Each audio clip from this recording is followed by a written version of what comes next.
Баршаңызға қайырлы күн достар, каналға қош келдіңіздер. Бүгін сіздермен өте дәмді болып шығатын, тез дайындалатын запеканканың рецептісімен бөлісетін боламын.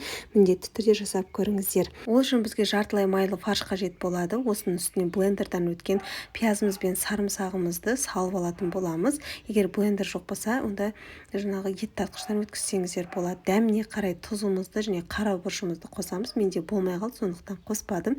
Және де сүтке жуып тұрған нанымызды саламыз. Нанымыздың сүттен алған кезде қатты сығудың қажеті жоқ.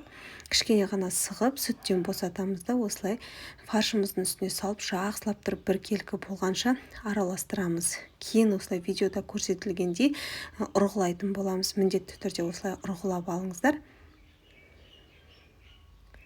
Міне біздің фаршымыз дайын. Ендігі кезекте осыларды бірдей етіп домалақтап формасын келтіріп алатын боламыз. 9 штук шығады. Мен көз мөлшерімен бөліп шықтым. Қаласаңыздар жаңағы таразының көмегімен де бөлсеңіздер болады. Және үстіне осындай майонез жағып шығамыз.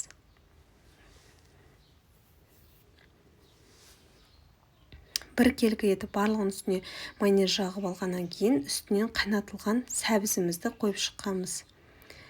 Сәбізді қайнатып, аршып, және де осындай үккіштің үлкен көзінен өткізіп аламыз. Барлығын үстінен қойып шыққаннан кейін тағы да майонез жағып шығатын боламыз үстінен. Және де бір айта кетерлігі, жаңа сәбізіміз бен картопымызды қайнатқан кезде үстіне тұз салып қайнатыңыздар, сол кезде тұзы болады.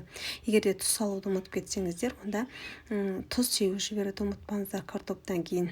Картоптарымызды да осылай орналастырып шыққаннан кейін үстінен жаңағы сырная массамызды дайындаймыз. Ол үшін моцарелла сырын үккіштен өткіземіз да үстіне майонез салып жақсылап араластырамыз.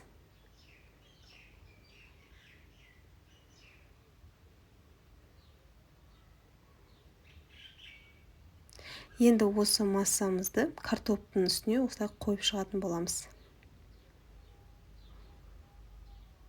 Осы кезде алдын ала пештеріңізді қыздырып қоясыздар.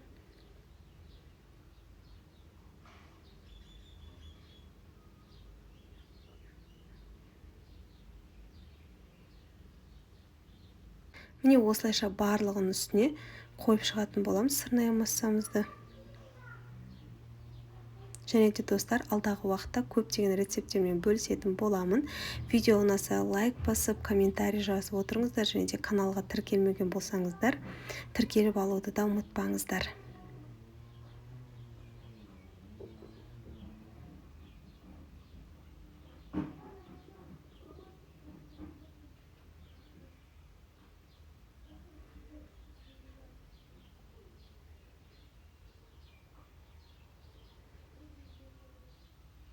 Енді үстінен жұқалап тұралған дөңгелекше тәріздес помидорларымызды қойып шығамыз.